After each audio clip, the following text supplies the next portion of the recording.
Alhamdulillahilladzi hadana li hada wa ma kunna linahtadiya laula an hadanallah. Asyhadu an la ilaha illallah wahdahu la syarikalah wa asyhadu anna sayyidana wa nabiyyana Muhammadan abduhu wa rasuluh. Allahumma salli wa sallim wa barik ala Sayyidina Muhammad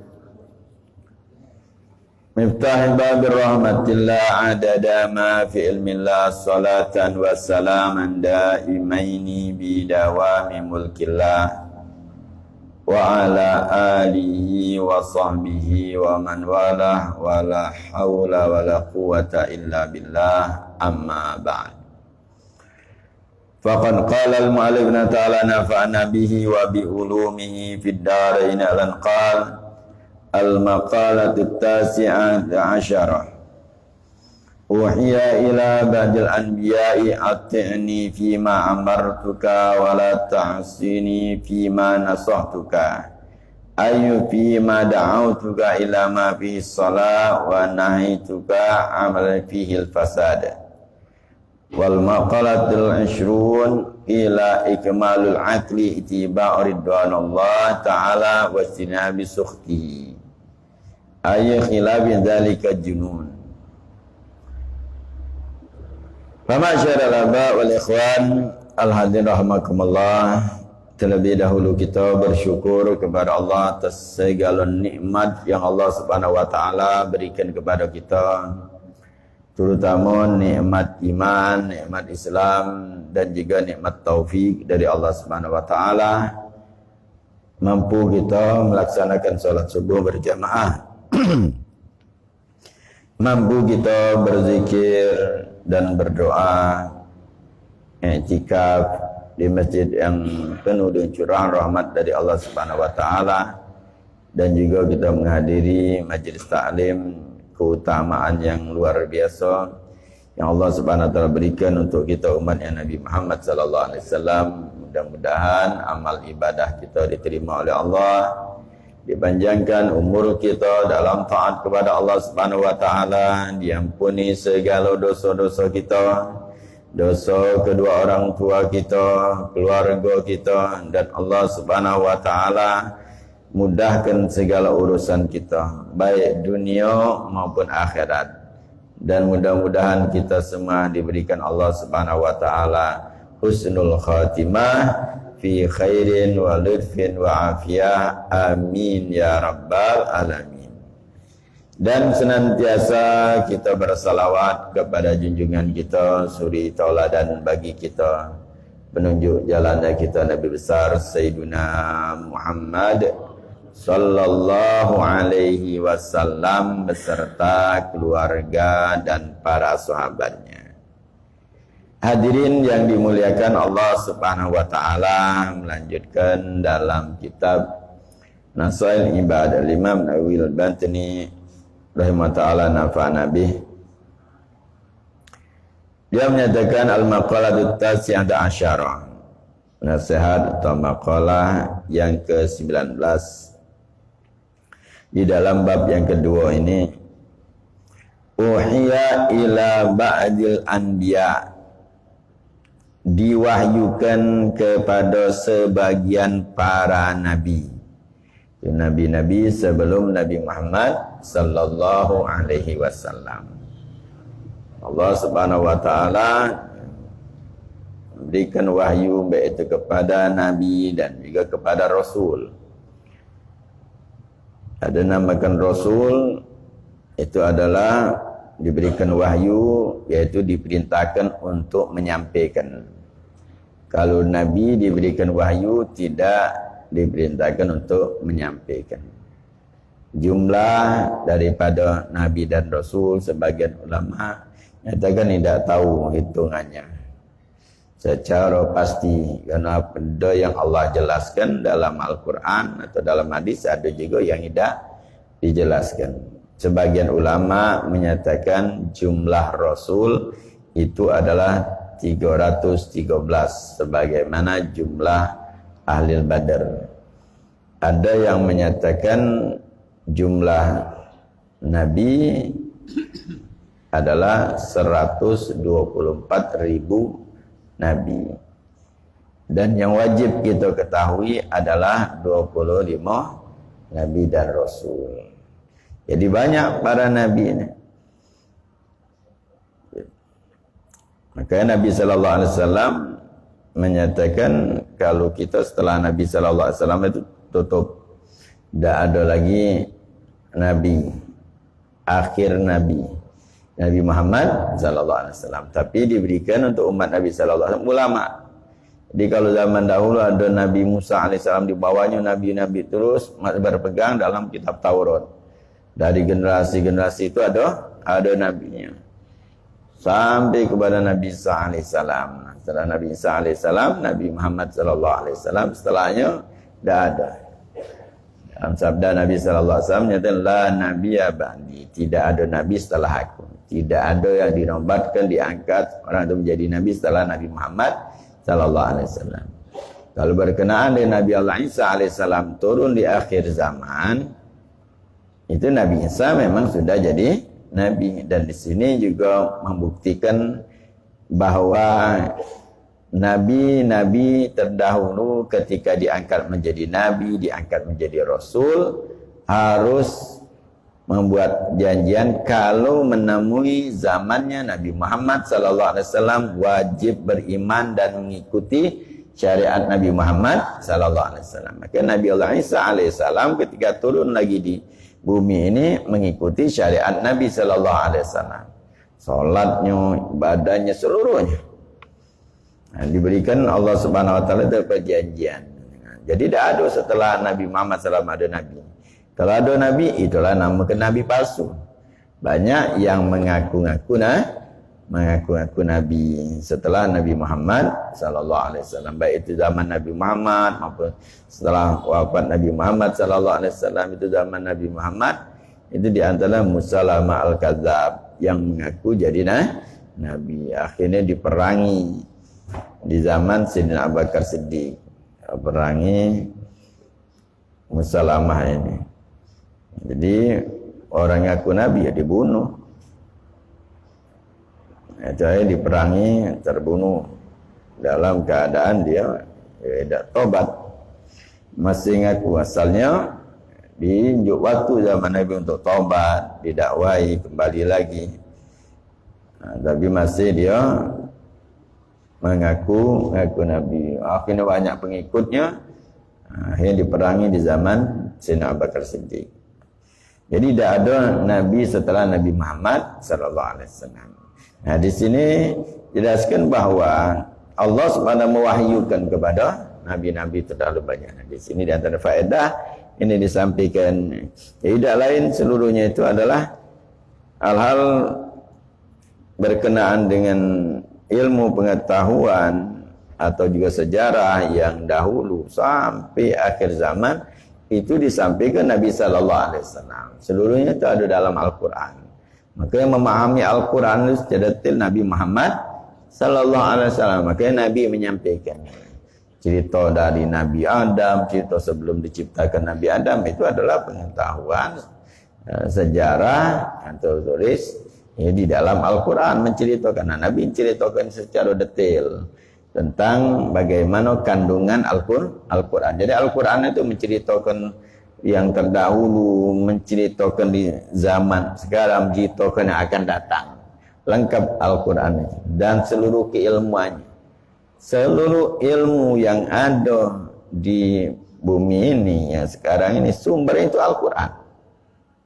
Sumbernya seluruhnya itu sumbernya Al-Quran. Jadi kalau kita nak pahami seluruh ilmu, makanya ilmu itu banyak. Jangankan kita, Nabi SAW keilmuan yang sudah luas.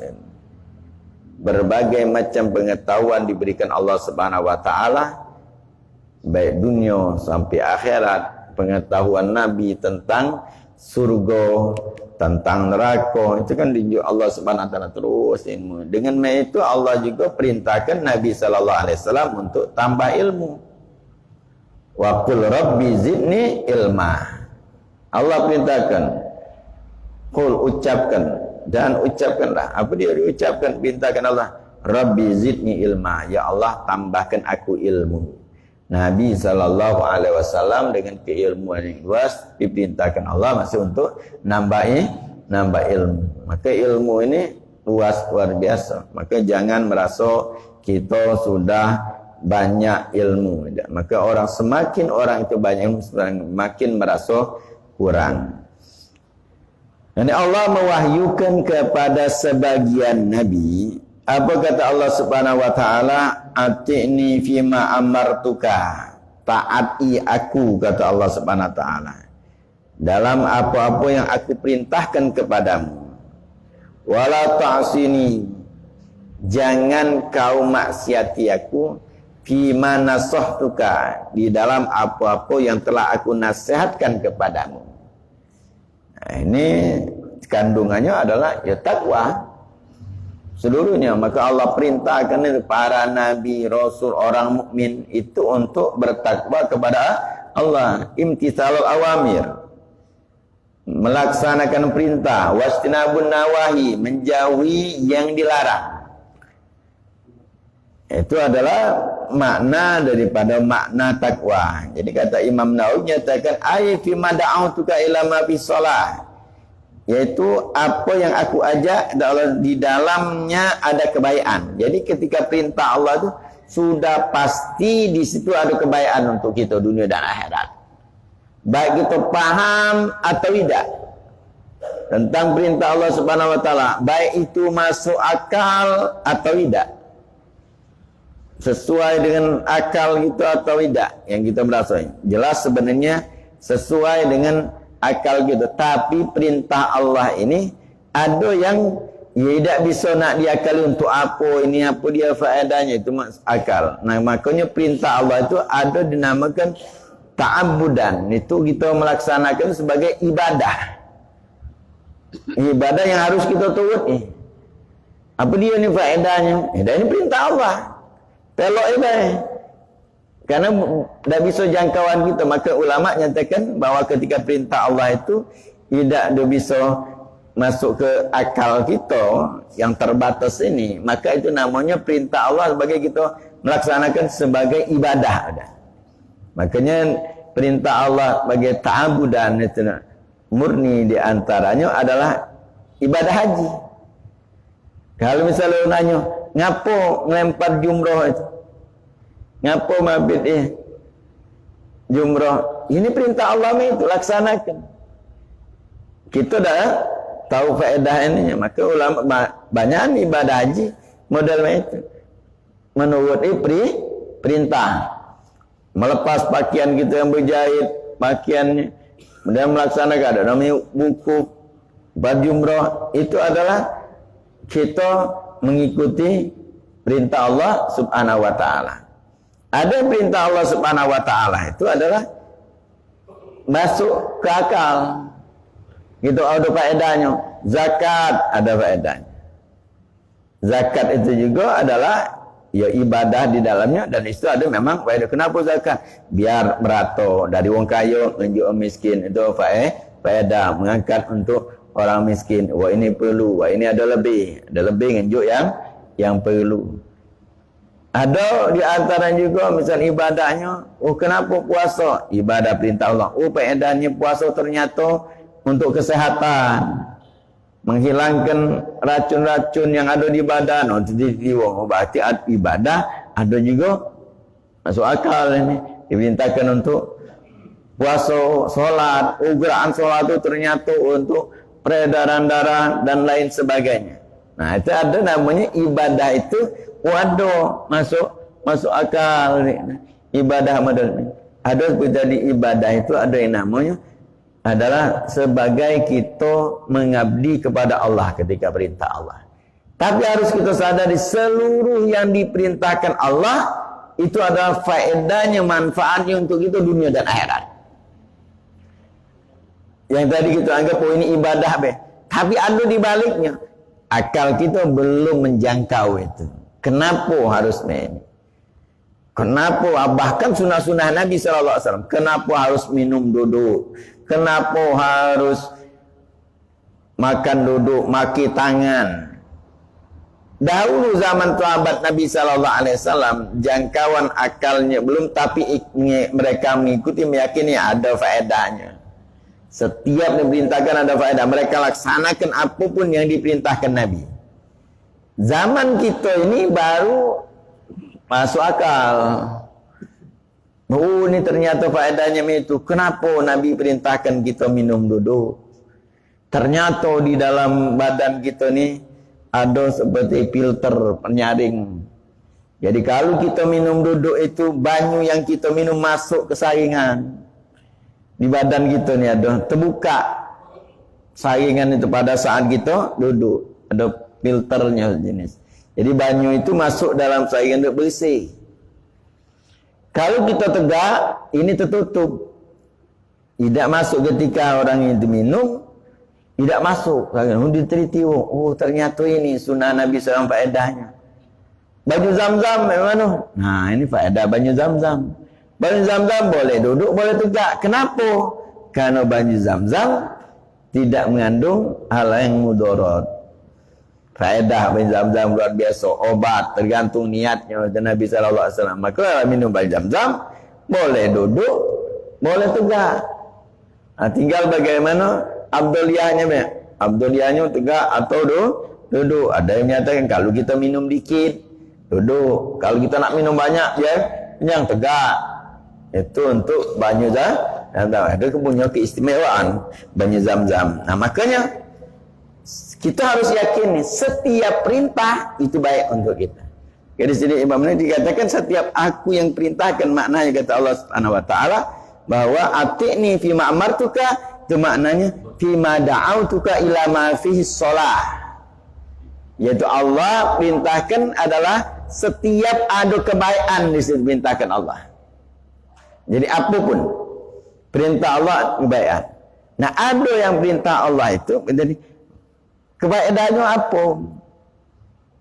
Nah, kalau kita tidak usahlah banyak tanya.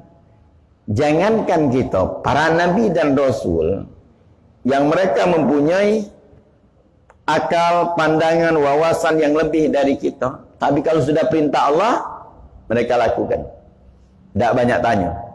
Jelas ini perintah Allah, ya mereka laksanakan. Nabi Nuh alaihissalam ketika diperintahkan Allah SWT buat kapal pucuk gunung, tidak banyak cerita.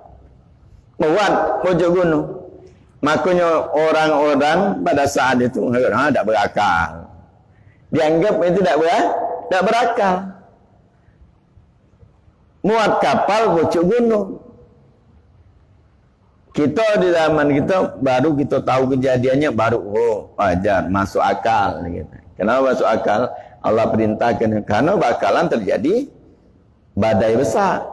Kalau dimuat di pinggir pantai, itu baca terbalik kapal tu. Naik kapal sisip nombor gunung. Tapi ketika pucuk gunung, kita tahu masuk akal perintah Allah ni. Ketika pada saat pucuk gunung ini banyu sudah tinggal naik baik.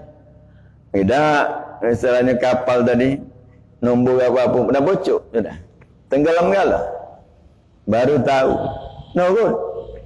Tidak ada ngomong macam itu. Kenapa ya Allah ngapa pucuk gunung ni? Pantai baik. Ni tidak di pucuk gunung, perintah Allah. Itu Nabi Nuh tak tahu bakalan muat baik, perintah Allah. Nabi Musa yang diperintahkan Allah Subhanahu wa taala mukulkan tongkat ke laut. Nabi Musa tak tahu apa yang bakal terjadi dengan persekian menit mungkin. Karena lagi kondisi terdesak, dikejar Fir'aun. Kondisi itu biasa tidak cukup untuk berfikir nak main mana. Apa? Makanya pada saat itu kaumnya sudah mengenal kita. Dah kata lagi. Dah kata jalan lagi. Laut di belakang pasukan Fir'aun. Nabi Musa nyatakan kita ada Allah. Dalam waktu yang singkat berpikir, Allah perintahkan pukulkan tongkat ke laut. Perintah Allah itu baik. Tidak diunjuk tahu.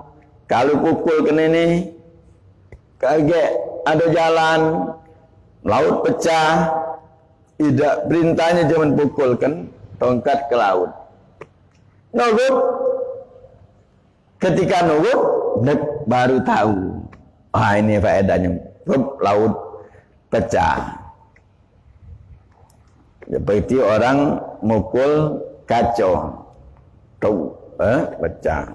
Jalan di laut ini.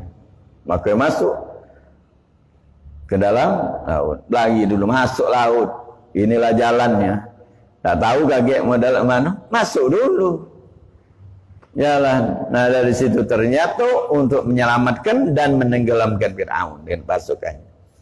Nah, itu perintah Allah Subhanahu wa taala. Terlebih lagi kita umat Nabi sallallahu alaihi wasallam. Dari perintah sunnah Nabi sallallahu alaihi wasallam, ternyata ini faedahnya. Ternyata ini faedahnya. Tapi bagi kita balik kepada asli. Zaman sahabat Nabi sallallahu alaihi wasallam. Mereka tidak tahu faedahnya.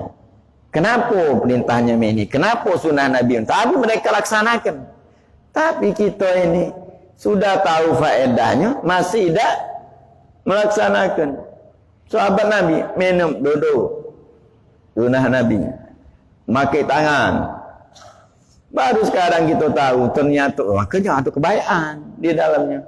Sunnah Nabi itu ilmu Nabi luar biasa luasnya. Maka Nabi melaksanakan. Sahabat dengan keyakinannya.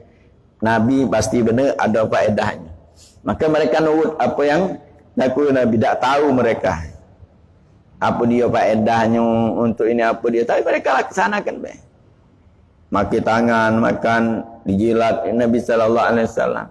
Sekarang baru tahu bahwa kalau makan pakai tangan itu di jari-jari kita nih keluar kalau nama sekarang enzim yang bisa mempercepat pembusukan makanan. Jadi perut kita itu tidak berat gitu.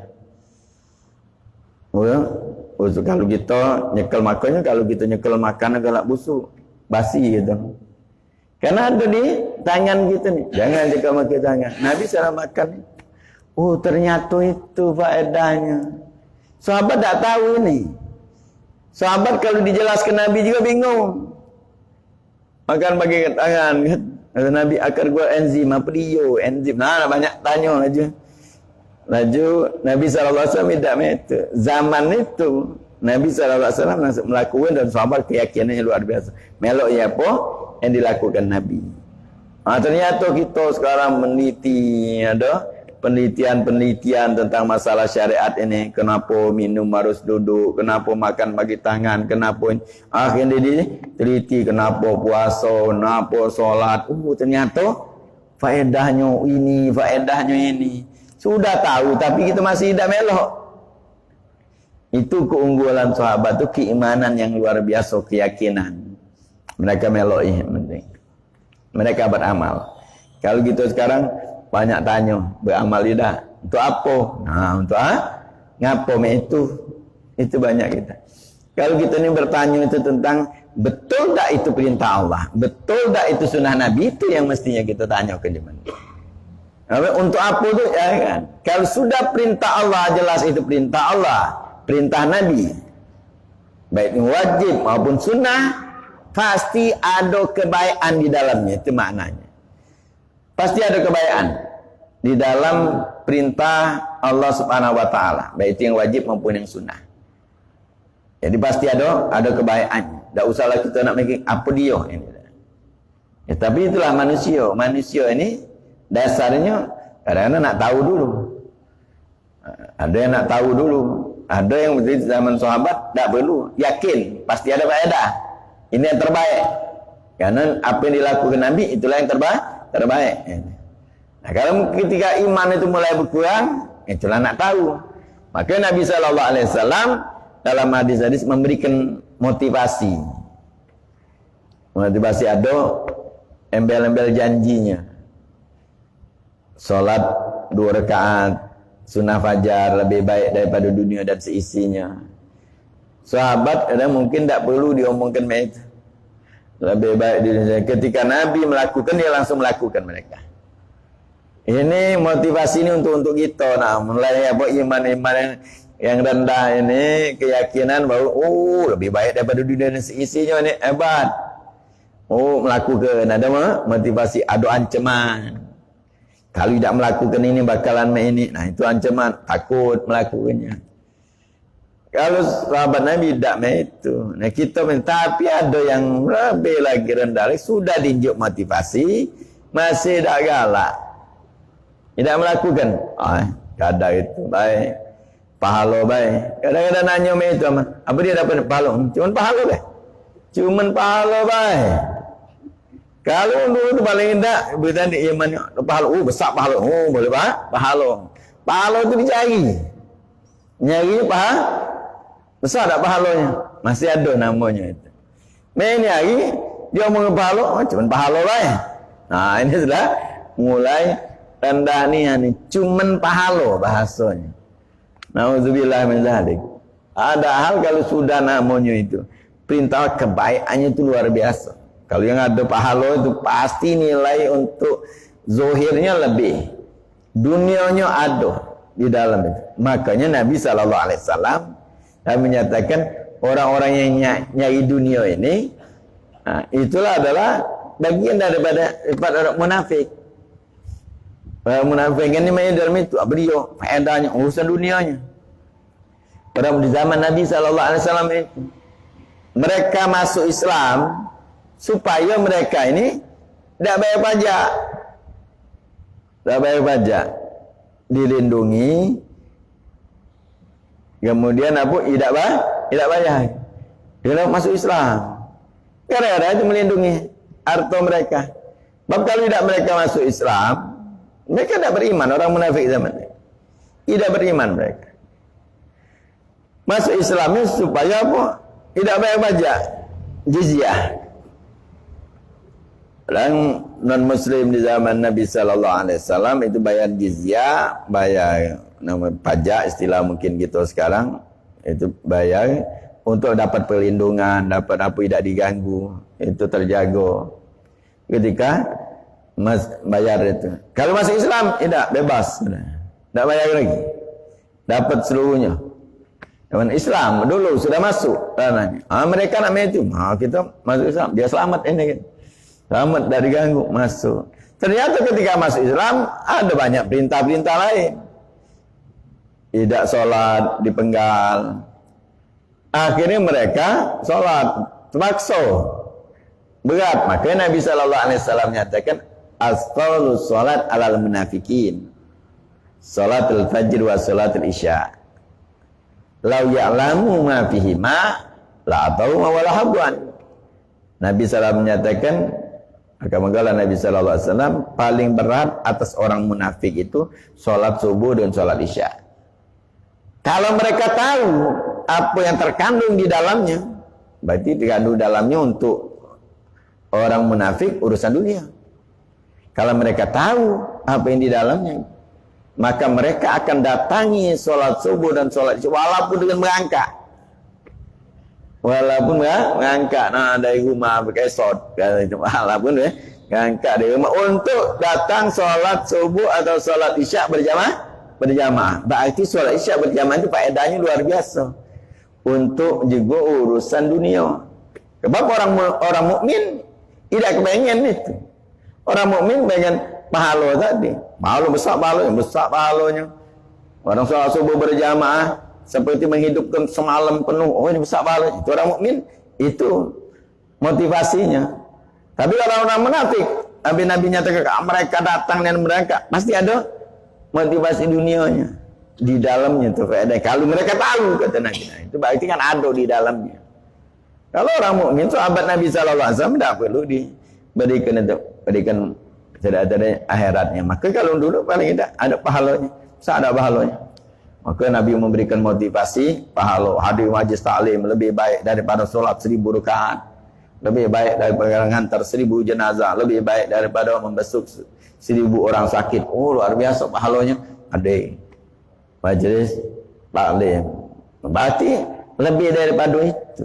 Faedah-faedah yang ada. Makanya kalau kita lakukan kebaikan baca gitu baik. Yakini itu ada kebaikan untuk kita. Dunia dan akhirat. Akhirat kaget, baru tahu kejinguan ini. Faedah-faedah dunia ini kecil itu, maka tidak ada dianggap kalau orang-orang yang iman kuat dak akhirat mereka. Maka akhirat luar biasa, hebat.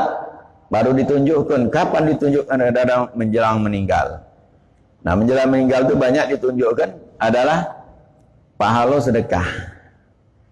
Di antara pahala sedekah ditunjukkan. Nah, diperlihatkan pahala sedekah. Makanya orang nak meninggal, nak minta hidup dikit je dia. Rabbi laula akhiratani ila ajalin qarib fa asaddaqa wa aku minas solihin. Ya Allah, undurkan dikit. Dengar. Untuk apa? Aku nak sedekah. Aku akan menjadi orang soleh. Pengen jadi orang nak sedekah. Karena ditunjukkan di antaranya meninggal ditunjukkan pahala sedekah. Maka ada sahabat Nabi SAW ketika pada saat menjelang wafatnya ada ucapan-ucapan yang di sekelilingnya tidak paham apa dia. Dia ni ngomong. Nabi SAW membukakan rahasia ini. Ketika Nabi dikabarkan, ya Rasulullah, sahabat kita meninggal. Nabi tahu. Maka Nabi SAW nanya dengan yang ngabarkan, yang hadir. Ada tak dia mengucapkan sebelum dia meninggal? Mengucapkan sesuatu.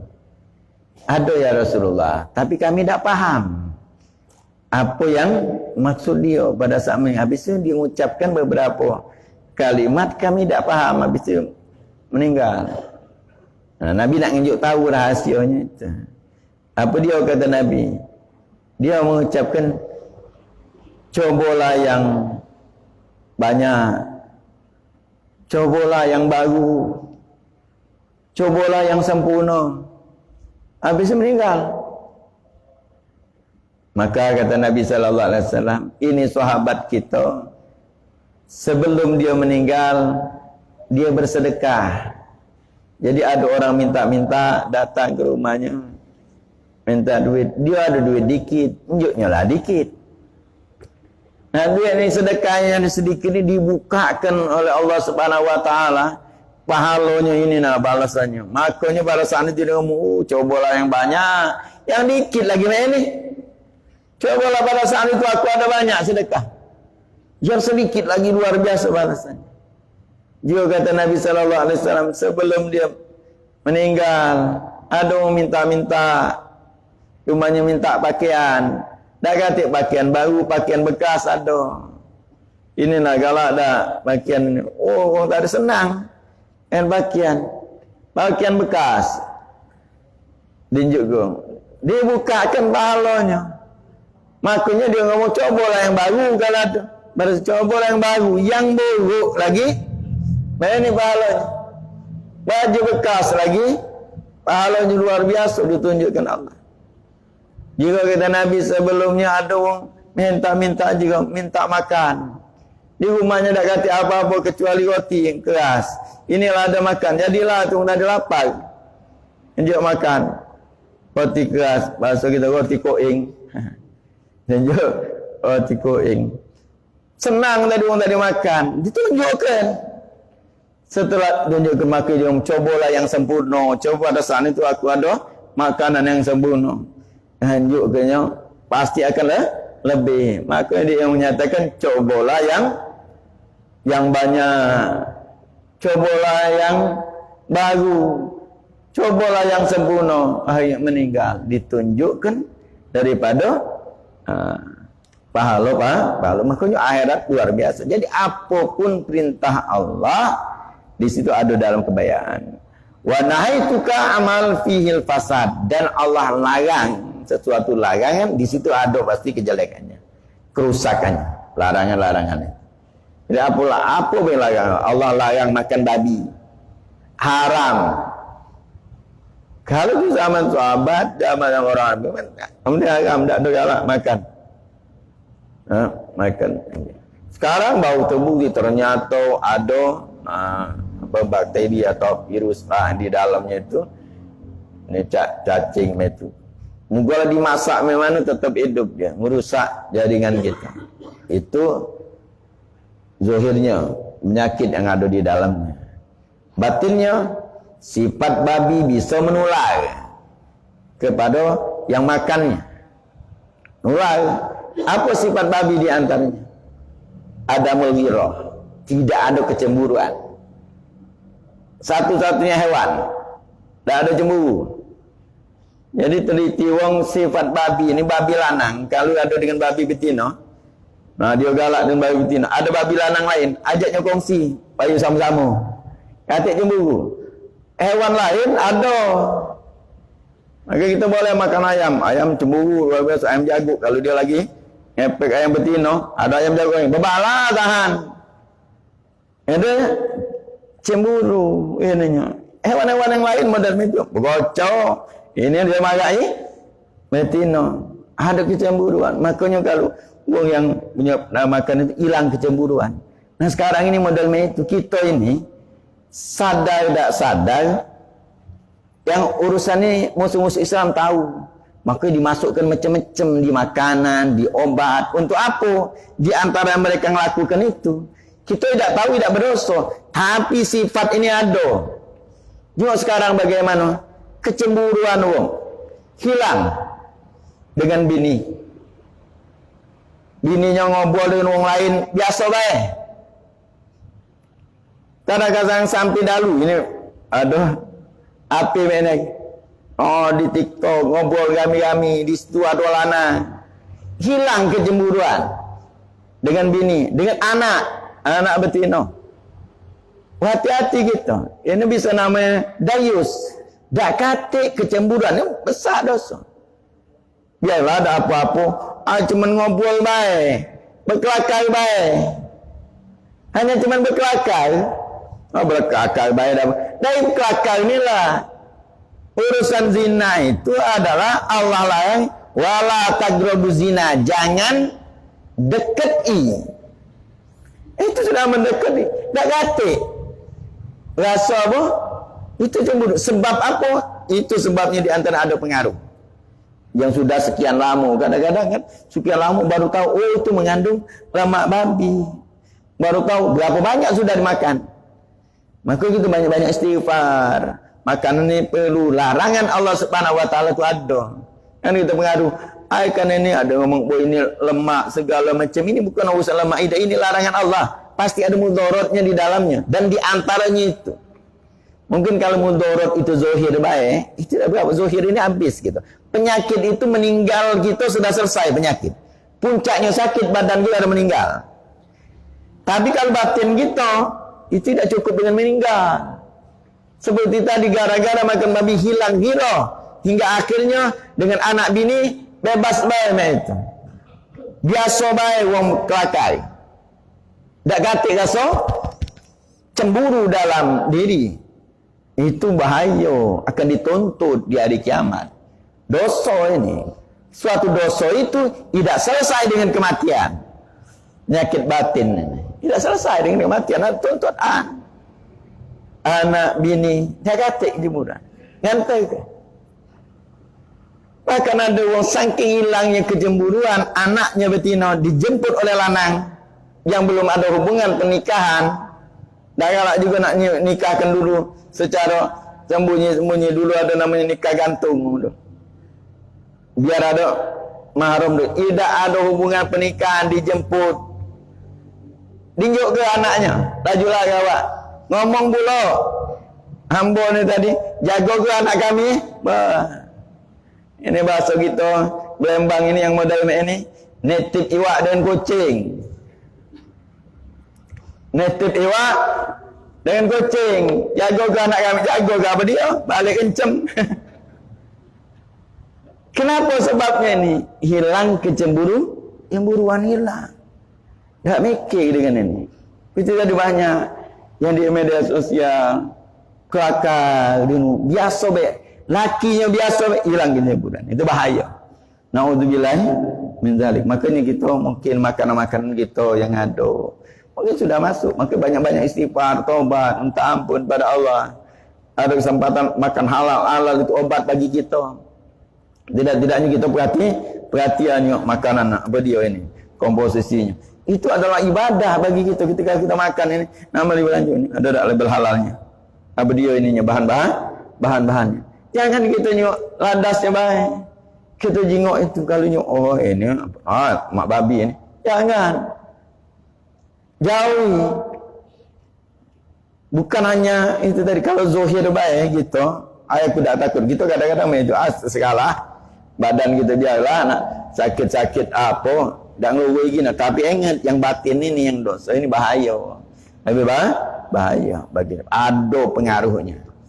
Maka nak hati-hati gitu dalam urusan larangan Allah, harus kita yakini pasti ada mudarat untuk kita dunia dan akhirat. Sebagaimana perintah Allah itu faedahnya harus kita yakini ada faedah dunia dan akhirat. Begitu juga larangan. Maka ini simple baca nasihat ini, tapi dalamnya terkandung yang luar biasa. Makanya harus kita yakini. Yakin harus kita. Seluruh perintah Allah yang sunnah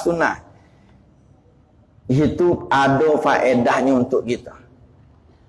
Yang dilarang baik yang haram maupun yang makruh ada mudaratnya untuk kita. Itu harus kita yakini. Makanya berusahalah kita melaksanakan perintah dan menjauhi larangan itu yang diwasiatkan terus. Waktu Jumat wasiatkan ittaqullah, itu dalam kandungannya.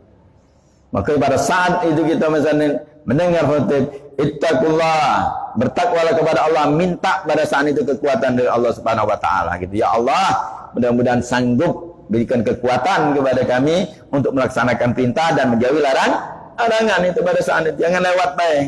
Minta kepada Allah Subhanahu wa taala. Karena kandungan dalam surah iyyaka na'budu wa iyyaka nasta'in. Itu.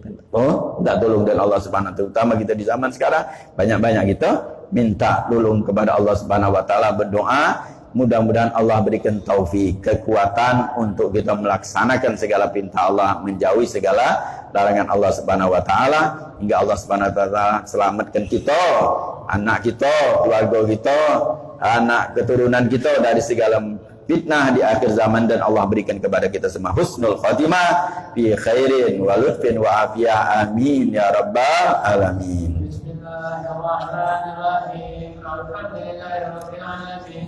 Allahumma shalli wa sallim ala sayyidina Muhammad.